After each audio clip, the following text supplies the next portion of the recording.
연말을 맞이해서 우리 그리스도인들이 꼭 보아야 될 영화 한 편을 추천해 드리고자 합니다. 제가 지금까지 추천한 영화들 다 좋았죠. 꼭 우리가 보고 가야 할 그러한 영화인데요. 그 프리덤이라고 하는 나 같은 주인 살리신 어메이징 그레이스를 작사한 존 뉴턴 목사님의 일대기, 그리고 그 미국 남부 농촌 지방에서 한 노예 가정이 이렇게 그 탈출하는 장면으로 시작되는 그러한 영화를 여러분들에게 꼭 추천을 해드립니다. 이 미국 남부의 농촌 지방에서 그 노예 가정을 탈출시켜서 그들을 먼 그 노예 제도가 인정되지 아니하는 카나다까지 이렇게 이동하는 위험스럽고 그리고 긴 여정을 저들은 가는데, 이 노예를 탈출하기 위해서 섬기는 그러한 그 탈출 경로를 비밀스럽게 안내하고 은신처를 이렇게 제공하는 비밀 조직이 바로 지하철도라고 하는 조직이 등장하게 됩니다. 영화 속의 지하철도 회원들은 그 노예 사냥꾼에 의해서 자기의 목숨을 잃어버릴 수도 있는 그런 위험을 감수하면서도 노예들을 탈출하고 돕고 있는데, 이 지하철도 조직은 19세기 초 미국에서 만들어진 것입니다. 이들은 미국 남부 지역의 흑인들을 이렇게 그 노예를 캐나다 등지로 보내는 역할을 감당했는데, 조직원의 구성을 보면은 물론 그 해방된 노예들, 그리고 노예제를 반대하는 백인들, 퀘이커 교도들, 감리 교도들, 미국 북미 개혁 장로교도들, 개신교도들이 그 일을 다 맡고 있었습니다. 그리고 비밀 지하 조직으로 운영되고, 이 모든 것들 경로와 조직과 이런 것들은 철도와 관계된 은어로서 다 이렇게 통하는 그런 조직입니다. 이 지하철도 조직은 최대 10만 명의 그 미국의 그 흑인 노예들을 탈출하도록 돕고 저들에게 자유의 삶을 주었다고 하니까 얼마나 큰 일을 많이 했는가를 볼 수가 있습니다. 근데 이 영화를 보는데 꼭 부흥해하는 것 같아요. 찬송가도 얼마나 감동이 되고 은혜로운 찬송가가 쭉 이어지고, 그 가운데 마음의 깊은 감동과 깨달음을 주는 스토리가 전개되는데, 여러분 가족들 그리고 또한 친구들, 혹시 전도할 분이 있다면 꼭 가서 함께 볼 수 있는 귀한 그런 영화입니다. 근데 저는 영화를 보면서 크게 두 가지를 느끼고 배울 수가 있었는데, 첫째는 자유의 소중함, 그리고 두 번째는 복음의 능력이었습니다. 그 죄수들을 이렇게 이동할 때는 무거운 그런 그 쇠사슬을 메고서 다니는 겁니다. 인간 대접을 받지 못하고 자유를 억압받는 저들을 보면서 얼마나 이 자유가 소중한가 하는 것을 깊이 느끼고 공감하게 되었고, 동시에 우리들이 비록 그러한 흑인 노예처럼 쇠사슬에 얽매인 상태가 아니라 할지라도 예수 그리스도를 알지 못한다면 탐욕과 죄악의 깊은 노예 속에서, 흑암 속에 있는 노예와 같은 상태에 있는 것이로구나 라고 하는 것을 깊이 느끼게 되었습니다. 또 한 가지는 복음의 능력입니다. 저들이 왜 지하철도 회원들이 되어서 노예들을 풀어주는가? 왜 그 위험을 감싸고 일을 하는가? 그들이 예수님을 만났기 때문이죠. 예수님이 마음속에 계시게 되어지면은 참으로 모든 사람들을 예수님의 눈으로 보게 되어지고, 저들에게 자유를 주기 위해서 저토록 목숨을 걸고 그와 같이 일할 수 있구나라고 하는 것들을 보면서 복음이 얼마나 소중한가를, 능력 있는가를 경험하게 되었습니다. 오늘 고린도전서 9장에 보면은 사도 바울의 고백이 나오고 있습니다. 그는 예수님을 만난 다음에는 한 가지 목표를 위해 살았던 사람이다. 예수 그리스도의 복음을 전하는 일이죠. 그리스도의 복음을 전하는 일에는 수많은 고난과 역경이 뒤따르는 것이었습니다. 절망에 빠질 수 있는 환경을 만나기도 하고 생명을 잃는 위협을 여러 차례 경험하기도 했었습니다. 그러나 그는 결코 절망하거나 포기하지 않고, 그리고 또한 복음을 전하지 아니하면은 오히려 내게 화가 미칠 것 같다는 그런 뜨거운 열정을 가지고 계속해서 그의 삶을 주님께, 그리고 복음을 통하여서 수많은 사람들을 구원하는 일에 헌신하고 있는 것을 보게 되어집니다. 그에게 있어서 삶의 보람과 행복은 오직 한 가지, 복음을 전하는 일에 있었던 것입니다. 오늘 고린도전서 9장을 보면서 보면은 사도 바울이 마지막으로 그 모든 그리스도인들에게, 오늘 우리 모든 성도들에게 한 가지 중요한 권면을 하고 있습니다. 그것은 여러분, 복음에 참여하는 자가 되십시오라고 하는 것입니다. 복음에 반대하는 자가 있습니다. 복음에 그 방관자가 있습니다. 그러나 그리스도인이라면은 여러분은 복음에 참여하는 자가 되십시오라고 하는 것이 오늘 사도 바울이 우리에게 주는 결정적인 메시지라고 하는 것입니다. 신약 성경에 보면은 참여한다라고 하는 단어가 많이 나옵니다. 그 뜻은 뭘까요? 함께하는 겁니다. 함께 팀이 되는 겁니다. 가담하고 동참하고 함께 일하는 것이죠. 여러분, 오늘 우리들이 그리스도인이 된다라고 하는 것은 주님께서 우리에게 주신 이 복음의 대열에 함께하는 것입니다. 아멘이십니까? 그래서 복음의 동참자가 될 때 우리들은 예수님의 친구가 되어지고 예수님과 함께 가고 예수님을 닮아갈 수가 있게 되어지는 것입니다. 그러므로 오늘 우리들은 복음의 참여자가 되어야 하는 것이죠. 우리가 복음에 동참하고 복음을 위하여서 힘쓸 때 하늘에 계신 예수님께서는 이렇게 말씀하시죠. 저기 김 집사님, 저기 이 집사님, 저 사람을 보라. 저 사람은 나의 친구라고 주님께서 하늘에서 말씀하시는 거죠. 저 사람은 복음을 해롭게 하고 복음을 막는 자, 가로막는 자, 방관자, 구경꾼이다 라고 가는 게 아니라 저 사람은 신실한 하나님의 복음에 동참하는 자라 나의 친구라고 말하는 그 주님의 인정을 받는 것이 얼마나 소중할까요? 여러분, 세상에서 가장 영광은 예수님의 친구가 되는 것이죠. 우리가 예수님의 일에 동참할 수 있다고 하는 것은 영광스럽고 아름답고 가치 있는 일인 것입니다. 그러므로 오늘 우리 모든 예배 오는 분들이 예배에 구경꾼, 예수님의 구경꾼이 아니라 예수님과 함께 복음의 대열에 함께하는, 동참하는 참여자들이 다 되실 수 있기를 바랍니다. 그렇다면은 어떻게 복음에 동참할 수가 있겠습니까? 복음에 동참하기 위해서는 첫 번째로 절제가 필요하다라고 말하고 있습니다. 그럼 복음은 예수님입니다. 복음에 참여한다라고 하는 것은 쉽게 말씀드리면 주인을 바꾸는 작업을 하는 겁니다. 사람마다 가장 소중히 여기는 대상이 있죠. 주인이 있는 겁니다. 그런데 예수 그리스도를 믿는다라고 하는 것은 주인이 교체되는 것입니다. 예수님 말씀하셨습니다. 나더러 주여 주여 하는 자마다 천국에 들어갈 것이 아니라 하늘에 계신 내 아버지 뜻대로 행하는 자라야 들어가리라고 말씀하셨죠. 주인이, 진정한 주인이 우리의 마음속에 확인되고 바꿔지는 경험이 필요한 것입니다. 로마 시대의 주라고 하는 단어는 대단한 단어였습니다.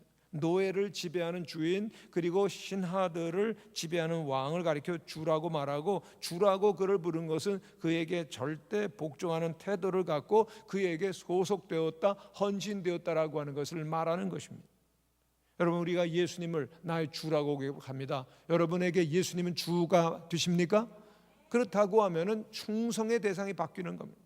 온 마음과 생명을 다 바쳐서 충성하는 대상이 예수 그리스도라고 하는 것이죠. 내가 예수님을 나의 주라고 고백하는 것은 예수님께 모든 것을 돌린다라고 하는 것입니다. 예수님을 믿는 것, 복음에 참여하는 것은 한마디로 예수님께 집중하는 것입니다. 나의 삶의 주인이 되시고 생명이 되시는 주님께만 소망을 두는 것이 바로 예수님의 그 복음의 참여자가 되어지는 것입니다. 집중이 필요한 것입니다. 예수님에게만 집중하는 것.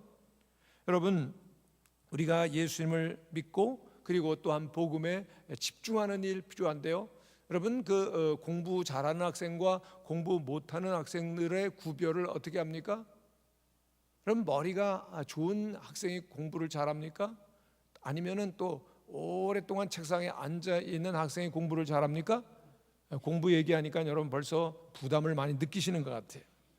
그런데 공부를 잘하는 학생, 잘하지 못하는 학생들을 이렇게 보면은 오래 책상에 앉아 있다라고 공부를 잘하는 것이 아니죠. 얼마나 정신을 집중해서 공부하느냐, 성패를 가르는 것입니다. 여러분, 신앙생활도 마찬가지입니다. 신앙생활 얼마나 해왔습니까? 오래 했다. 오래 해가지고 바르고 신앙생활이 깊어지느냐? 아닙니다. 얼마나 집중하느냐. 성도 여러분, 세상과 교회, 그 하나님과 세상을 양다리 걸쳐가면서 기웃거리며 줄타기를 하다 보면은 언젠가는 스스로 넘어지는 것이죠.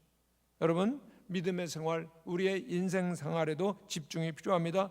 믿음의 주여 온전케 하신 예수 그리스도만을 바라보실 수 있는 성도들이 되시기를 바랍니다. 왜요? 주님 안에 참된 길이 있고 생명이 있고 영원한 소망이 있게 됩니다.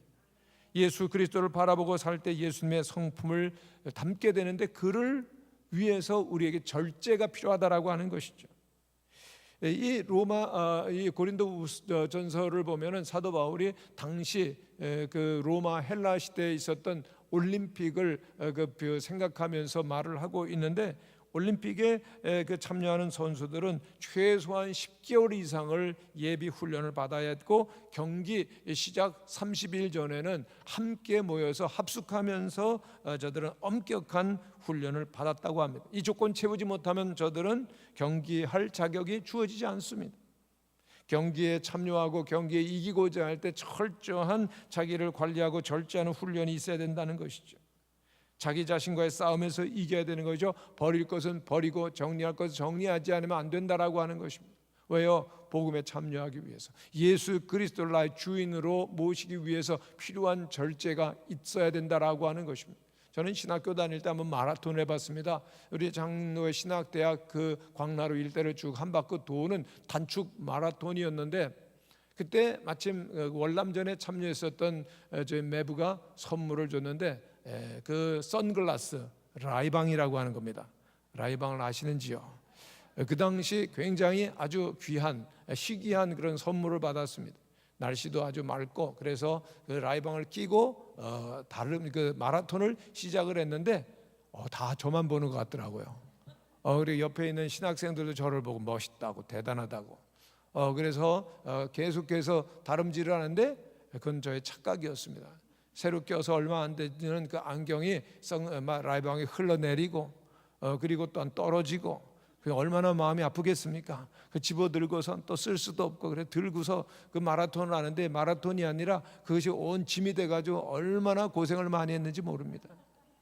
정말 마라톤에 완주하고 승리하려고 하면은 버릴 것 버리고 정리할 것 정리해야 된다고 하는 교훈을, 평생 교훈을 받은 거죠. 여러분, 오늘 성경은 25절에 말합니다. 이기기를 다투는 자마다 모든 일에 절제하나니 그랬습니다. 모든 일에 무엇이 필요하다? 절제가 필요하다고 하는 것입니다.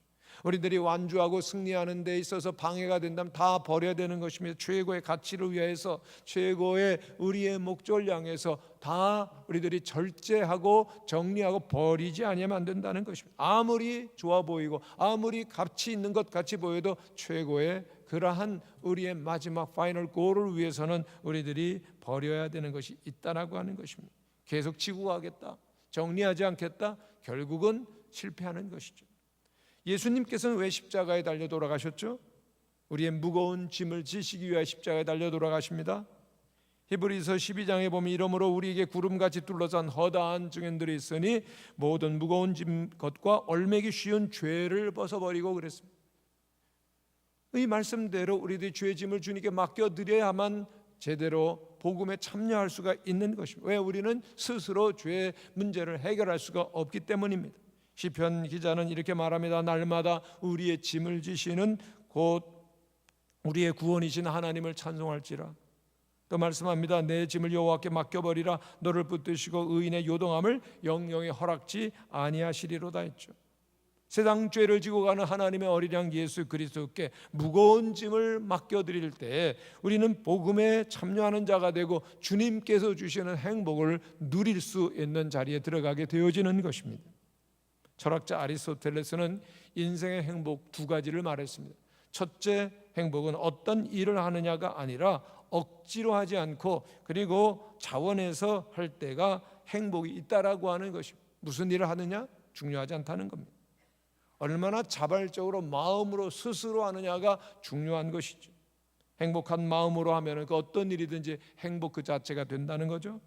무슨 일을 하느냐가는 문제가 아닙니다. 두 번째는 그 인생의 결과가 아니라 과정에서 얻는 행복이라는 겁니다. 결과는 쉬지 나가고 결과는 예측하기 어렵습니다. 그러나 모든 과정 순간순간 행복하다면 전체가 행복해지는 것이죠. 사도 바울은 오늘 고린도전서 9장에서 행복의 비밀을 말해줍니다. 그는 행복은 자유다라고 말하고 있습니다. 19절에 있는 말씀을 보면은 그는 말합니다. 나는 모든 사람에게서 자유로우나 그랬습니다. 그러나 그는 두 번째로 모든 사람에게 종이 된다라고 말하고 있습니다. 그 자유가 소중한데 그 소중한 자유를 스스로 버리는 자유를 그는 말하고 있습니다. 빼앗기는 것이 아니라 버리는 것입니다. 자유를 버릴 줄 아는 자유. 왜요? 여러 사람에게 여러 모양이 됩니다. 약한 자에게 약한 자처럼, 그리고 노예는 노예처럼, 그리고 또한 시민들에겐 시민처럼, 율법이 있는 사람들은 율법이 있는 사람처럼, 율법이 없는 사람들에겐 율법이 없는 사람처럼 되는. 왜요? 저들을 구원하기 위해서. 영광의 면류관을 내가 얻기 위해서 모든 것을 내려놓노라. 이 절제라고 하는 것이죠. 여기에 행복의 비밀이 있습니다. 예수님께서도 요한복음 10장에서 말씀하십니다. 누가 내게서 빼앗는 것이 아니라 스스로 버리노라. 스스로 버리노라. 이것이 자유이죠. 빼앗기는 것이 아니라 주는 것입니다. 다른 것이죠. 그 프리덤이라고 하는 영화 가운데서 가장 인상적인 장면 가운데 하나가, 저는 그 노예 사냥꾼 앞에서 비밀 그 지하 철도 회원이 말하는 장면입니다. 그 철도 회원이 그 노예를 탈출하는 일을 알고서 노예 사냥꾼이 위협을 합니다. 당신 노예 도망 노예 송환법에 협조해야 되는 거 아시죠? 그게 법이란 말이에요. 법을 어기면 감옥에 가요. 그랬을 때 그 비밀 지하 철도 회원이 이렇게 말합니다. 압니다. 그러나 나는 어떤 일이 따른다 할지라도 신앙인의 양심대로 살 것이고 하나님의 법대로 살 것입니다. 그렇게 얘기할 때 비록 감옥에 가고 또 어떠한 어려운 일을 당한다 할지라도 영혼을 구원하고 그리고 노예를 자유롭게 하는 이 일을 하나님 기뻐하시면 하겠습니다라고 하는 그의 마음에 흔들림이 없는 당당함을 보면서 얼마나 뿌듯했는지 모릅니다. 아, 이게 신앙이로구나. 이것이 그리스도인이로구나. 오늘 복음에 참여하고 예수님의 친구가 되기 위해서 우리들이 절제할 부분이 있는데 억지로 하는 것 아닙니다. 여러분, 기쁨으로, 그리고 주님의 뜻을 따라서 하는 것입니다. 사도 바울은 그리스도인의 삶을 영적 삶의 경주로 비유를 하죠. 경주자들은 철저히 절제하는 훈련을 합니다.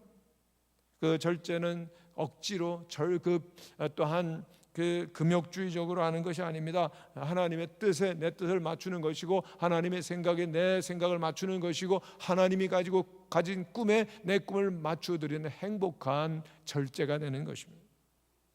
하나님의 은혜를 알면 알수록 우리들이 이 그리스도인의 그 복음에 동참하는 삶을 살기 위한 절제가 얼마나 필요하다고 하는 것을 생각하게 되는데, 복음에 정말 주님의 행복에 함께하기 위하여서 모든 것들을 절제할 수 있는 여러 성도님들이 되시기를 간절히 바랍니다. 두 번째로 복음에 참여하기 위해서는 목표를 분명히 알아 말하고 있습니다. 바울은 마라톤과 권투의 예를 들어가면서 목표에 분명한 그런 설정을 얘기하고 있는데 26절에 보면 그러므로 나는 다름질하기를 향방 없는 것 같이 아니하고 싸우기를 허공을 치는 것 같이 아니하며 그랬습니다. 그런데 새 번역에 보면 이렇게 번역이 되고 있습니다. 그러므로 나는 목표가 불분명한 다름질을 하는 것이 아닙니다. 허공을 치는 그러한 권투를 하는 것도 아닙니다 그랬어요. 마라톤 하는 선수는 처음부터 골인 지점을 생각할 겁니다.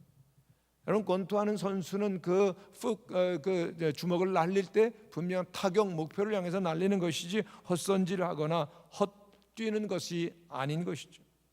목표가 분명하지 않다 절대로 완주하거나 승리할 수가 없는 것입니다. 목적이 분명해야 됩니다. 여러분, 오늘 우리들은 흔히 know how 그런 말을 많이 듣습니다. 뭡니까? 방법론이죠. 어떻게 할 것이냐. 노하우가 어디 있느냐? 노하우를 찾아라. 노하우를 만들어라. 얼마나 많이 얘기를 합니까? 그런데 안타까운 것은 know why가 없는 겁니다. 목적이 없는 거예요. 결정적인 약점입니다. 여러분 생각해 보세요. 좋은 대학 가야 되겠죠. 좋은 직장 가야 되겠죠. 좋은 집에도 살아야 되겠죠. 높은 지위도 얻어야 되겠죠. 그런데 그것은 전부 다 노하우입니다. 왜 좋은 대학에 가고 좋은 직장에 가고 좋은 집에 살아야 되고 왜 돈을 모아야 되고 성공해야 되냐? No why. 목적이 없다면 그 모든 것들은 허무한 것들, 지나가는 것들, 의미 없는 것들입니다. 오늘 이 시대 비극이 무엇입니까? 어떻게 살아가느냐, 어떻게 살아가느냐, 어떻게 공부하느냐, 어떻게 결혼하느냐, 어떻게 직장 생활하느냐, 어떻게 돈을 버느냐, 어떻게 투자하느냐. 전문가 수준입니다. 기술자가 되었습니다. 지식인이 되었습니다. 그러나 no why가 없는 거예요. 질문이 없는 겁니다. 목적을 잃었습니다. 여러분, 늘 기억할 것은 무엇을 하든지 우리는 마지막 지점을 생각하는 것입니다. 마지막 날을 우리들이 생각하는 거예요. 왜요? 우리들은 그 시간에 머물러 있는 자가 아니라 시간은 흘러가기 때문입니다. 2015년도가 벌써 다 흘러가지 않습니까? 최종 목적지를 생각해야 된다라고 하는 것입니다. 여러분, 우리가 꼭 새겨야 될 교훈이 있는데, 질문이 있는데, 나는 죽을 때 어떤 모양으로 죽을까라고 하는 것입니다. 그리고서 오늘을 사는 거지. 마지막 최종 목적지가 어디냐라고 하는 것, 마지막 우리의 삶의 문제, 그걸 있어서는 안 되는 거죠. 그것을 미리 생각해 놓고서 그리고 오늘 하루하루를 어떤 모습으로 살지를 결정 지을 수가 있는 것입니다. 운동선수 골인 지점을 먼저 생각합니다. 마지막 승부를 생각하고 그 날을 위하여 오늘을 사는 거죠. 어찌 그 현장에 나가서 뛰는 것만 당장 현재만을 생각하겠습니까? 그 일생 전부가 마지막 한 그 순간에 그 승부를 위해 집중적으로 투자해 가는 것입니다. 지난 주간에 필리핀에서 선교 활동을 하는 그 합동측 선교사님 한 분이 세상을 떠나셨습니다. 그런데 그 선교사님이 자동차 사고로 이렇게 세상을 떠나시게 되었는데, 워낙 큰 사고이어서 생명을 지키기 어렵다 판단되었을 때 선교사님은 옆에 계시는 사모님을 밀치셨어요. 그래서 사모님은 골절살만 조금 당하시고 사셨고, 선교사님은 돌아가셨습니다. 근데 장례식장에서 일어난 이야기가 마음에 감동을 주었습니다. 그 선교사님이 차 사고 나가기 일주일 전에 꿈을 꾸셨다는 겁니다. 근데 일어나가지고 사모님의 꿈 설명을 하시면, 여보 나 천국에 갔었는데 천국이 얼마나 아름답고 너무나 영광스럽고 너무나 좋은 것이었어. 나 너무나 기뻐. 천국을 경험하시고 그 아름다움을 다 사모님에게 말씀하시고 일주일 만에 세상을 떠나신 겁니다. 장례식장에서 그 모든 일들을 가족들에게 그리고 친지들에게 이야기하는 거죠.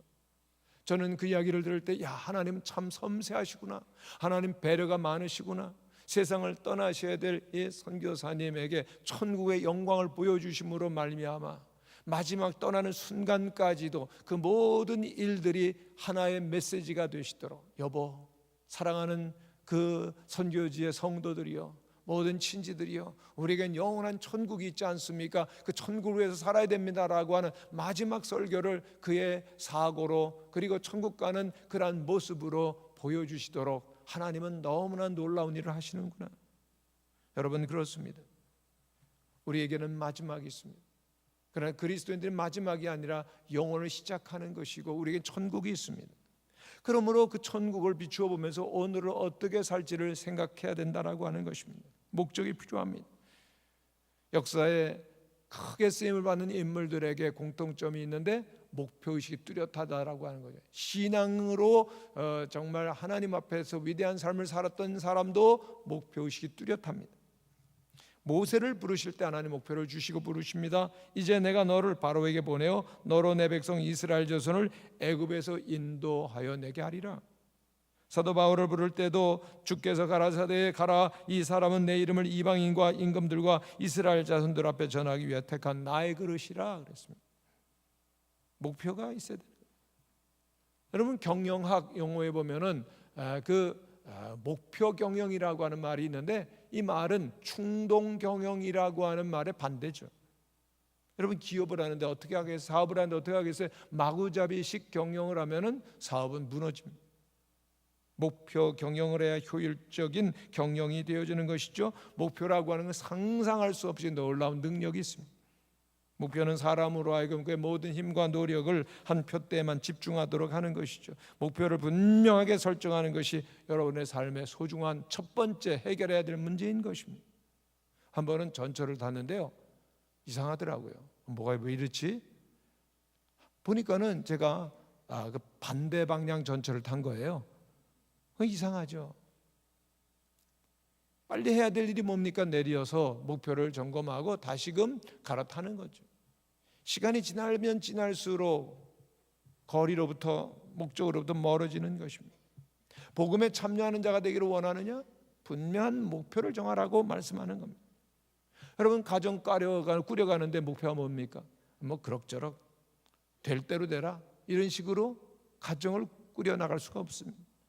하나님의 백성으로 믿음으로 자라게 하는 진정한 가정, 목표를 정하는 거죠. 아이를 기르는 데도, 공부하는 데도, 사업하는 데도, 신앙생활하는 데도, 성경을 읽는 데도, 기도하는 데도, 전도하는 데도, 봉사하는 데도 전부 다 목표 설정이 필요합니다. 이 땅의 것이 아닌 하늘나라의 상급을 받는 일에 여러분들의 상급을 위에 맞추는 데 목표를 세워야 될 것입니다. 오늘 본문에 보면은 불과 며칠이면 시들어 없어질 그러한 나무잎 월계관을 위해서 사람들은 경기를 할 것이지만 우리는 영원히 시들지 아니하는 썩지 않는 영광의 면류관을 바라보면서 경기하는 사람들이라고 말하고 있습니다. 이제후로는 나를 위하여 의의 면류관이 예비되었으므로 주 곧 의로우신 재판장이 그날에 내게 주실 것이니 내게만 아니라 주의 나타나심을 사모하는 모든 자에게 도니라. 아멘. 여러분들이 세상에 곧 없어지는 면류관, 잠깐 있는 것을 위해서가 아니라 영원한 하늘의 상급을 위해서 살아가는 은혜가 있게 되시기를 바랍니다. 여러분, 세상은 영원합니까? 아니죠. 언젠가는 끝이 와요. 생성하는 모든 것들 다 소멸할 날이 있습니다. 성경은 인생은 들의 불의 꽃과 같다고, 그리고 보였다가는 없어지는 안개와 같다라고 말합니다. 이 땅은 잠시 사는 겁니다. 그러므로 너무나도 감각적이고 그리고 현실적인 세상만을 위해서 사는 것이 아니라 영원한 승리의 노래를 부를 수 있는 하늘나라를 바라보며 목표를 세우게 되시기를 바랍니다. 믿음의 주여 또 온전케 하시는 이인 예수를 바라보시는 여러분들이 되시기를 바랍니다. 여러분들 열심히 믿음 생활을 한 것 같은데 그러나 정작 복음에 참여하지 못했다, 예수와 상관이 없다, 얼마나 허무하고 부끄러운 일이 되겠습니까? 분명한 목표 설정이 있게 되시기를 간절히 축원합니다. 세 번째로 복음에 참여하는 자가 되기를 원한다면은 복종하는 자로, 겸손한 자로 자기를 훈련하는 것이 필요합니다. 한번 따라 하시기를 바랍니다. 훈련이 있어야 된다. 오늘 본문 27절에 보면 내 몸을 쳐서 복종케 한다라는 말을 합니다. 그런데 내 몸을 쳐서 복종케 한다, 좀 길게 설명이 됐습니다만은 원어를 보면은 그 한 단어입니다. 둘라고고 그렇게 되어 있는데 두 단어의 합성어입니다. 둘로스라고 하는 노예라고 하는 말과 아르고라고 하는 인도한다라고 하는 말입니다. 그냥 원래 그 뜻은 노예를 인도하는다는 건데 이 의미가 뭐겠으면 노예를 길들이는 겁니다. 그래서 주인의 뜻대로 명령대로 지시대로 그대로 할 수 있도록 길들이는 과정이 바로 내 몸을 쳐서 복종케 한다는 것입니다.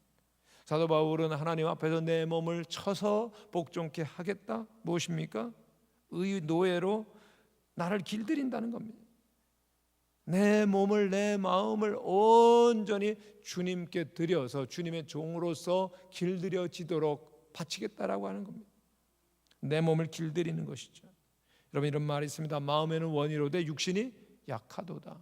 내 몸인데 내 마음대로 못하고 내 몸에 끌려간다. 그 인생은 어떤 인생이 되겠습니까? 운동선수는 내 몸을 쳐서 복종하기 위해서 승리를 향하여 나가는 것이죠. 여러분, 운동선수가 되는 길 훈련이죠. 내 몸을 쳐서 훈련시키면서 승리를 향하여 나갑니다. 영적인 생활, 신앙생활에도 자기를 훈련시키는, 그 자기를 버리는 훈련, 모든 욕심과 게으름과 교만함과 헛된 생각을 다 내버리는 훈련이 있어야 승리하는 것입니다. 여러분, 27절에 버림이 된다는 말이 있는데 그 말의 뜻은 실격 아니면은 자격을 상실한다라고 하는 의미입니다. 여러분, 여기서 우리는 사도 바울의 거룩한 두려움을 엿볼 수 있게 됩니다. 자기는 생명을 다바쳐 최선을 다해서 복음을 증거했는데 그러나 혹시라도 하나님 앞에서 자기가 교만해짐으로 말미암아 자격을 상실할지 모르겠다라고 한 두려움이 있는 겁니다. 천국 앞에 서는 날이 참으로 우리들에게 두려운 날이 될 것입니다. 많은 사람들이 주여 주여, 우리가 주의 이름으로 귀신도 쫓아내고 병도 고치고 예언도 했습니다. 근데 주인이 난 넌 모른다 그럴 수가 있는, 넌 실격 자격이 없다라고 말할 수가 있다는 겁니다. 그래서 바울은 내 몸을 쳐서 내가 복종케 한다, 겸손을 훈련한다라고 하는 것입니다. 나는 그리스도 예수의 종으로 끝까지 남기를 원한다라고 하는 것입니다. 영어에 서비스라고 하는 단어가 있는데 이 단어의 어원은 서번트입니다. 봉사라고 하는 말의 어원이, 예배라고 하는 말의 어원이 종이라는 거죠. 종이 되어야 사람을 얻죠. 사람을 얻고 마음을 얻고 나서의 큰 역사를 이룰 수 있게 되는 겁니다. 사도 바울은 말합니다. 남에게 전파한 후에 나는 버림을 받을까 두렵다. 실격자가 될까 두렵다. 여러분, 지도자가 무엇입니까? 지도자 남에게 이래라 저래라 지시하는 사람이 아닙니다. 말하는 사람이 아닙니다. 누구를 인도하겠다고 앞장서는 사람도 아닙니다. 스스로 자기를 다스리는 사람입니다. 그리고 한 걸음 앞서 나갈 때 그 모습을 보고 감동을 보고 그리고 또한 그를 즐거운 마음으로 뒤에서 따라가는 것이죠. 그게 지도자입니다. 자기를 구원하지 못하고 남을 구원할 수는 없는 것입니다. 내가 남을 인도한다고 가르친다고 해도 내가 실격자가 될까 두렵다. 사도 바울의 위대한 겸손한 간증입니다. 그래서 내가 나를 먼저 구원하는 일이 앞장서는 것이죠. 그리고 나서 남을 도울 수 있고 구원할 수가 있는 것이기 때문입니다. 복음에 참여하는 일, 그것은 구원의 확신과 인도를 즐기면서도 동시에 하나님 앞에서 자신을 돌아보며 두렵고 떨림으로 가는 성화와 제자의 길을 의미하는 것입니다. 저는 그 프리덤 영화를 보면서 감동받았던 또 하나의 장면이 그 지하철도 회원들이 그 탈출하는 노예를 돕는 장면입니다. 미국인들이, 백인들이 노예를 볼 때, 흑인들을 볼 때 인간 이하의 대접을 하죠. 그런데 이 비밀 지하철도 회원들은 그 노예 가족을 따뜻한 사랑으로 맞이하는 겁니다.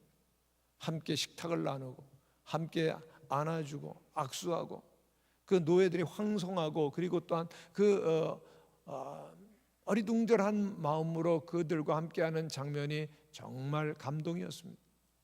저들을 따뜻하게 돌봐줄 수 있는 이 지하철도 회원들은 그들의 마음속에 예수님이 계시구나라고 하는 것을 느끼게 했어요. 주님이 계시면 겸손하고 사람들을 인격으로 대하고 높이고 섬기는 것이죠. 정말 감동이었습니다. 그러면 여러분들은 어떤 모습이 드러납니까? 우리가 그리스도인 된다는 것은 나를 비우고 겸손하게 예수님을 주인으로 모셔드리는 훈련인 것입니다. 그래서 여러분들을 만나면 모든 사람들이 예수님을 느끼게 되실 수 있기를 간절히 축원합니다. 섬기는 자, 겸손한 자, 그리스도인의 길이고 복음의 길입니다. 톨스토이의 비밀 일기라고 하는 책이 있는데 마지막 기도문에서 그는 이렇게 말합니다. 82세 세상을 떠나기 전에 써놓은 마지막 일기, 마지막 페이지입니다. 하나님, 저를 도와주시옵소서. 제 인생의 마지막 며칠, 아니 마지막 몇 시간이라도 주님에게만 봉사하며 주님을 바라보며 살 수 있도록 나를 도와주옵소서. 마지막까지 주님 한 분만을 바라보며 주님을 섬기듯 섬김의 길을, 낮아짐의 길을 가겠다라고 하는 기도가 그의 기도였던 것입니다. 여러분, 이제 우리들이 섬김을 받아야 되겠다는 마음을 내려놓으셔야 돼요. 높아지고자 하는 마음, 그것은 우리가 비워야 되는 것입니다. 왜요? 주님이 우리의 마음속에 계시고 우리들이 복음의 참여자가 되기 위해서는 절제가 필요하고 예수님만을 목표로 하고 나를 비워드리는 겸손의 훈련이 있어야 되기 때문인 것입니다. 오직 한 마음, 오직 예수님만이 나의 모두가 되십니다. 그를 위하여 절제하시고 주님만을 바라보시고 그리고 겸손의 길을 걸어가실 수 있는 우리 모든 성도들이 되시기를 간절히 축원합니다.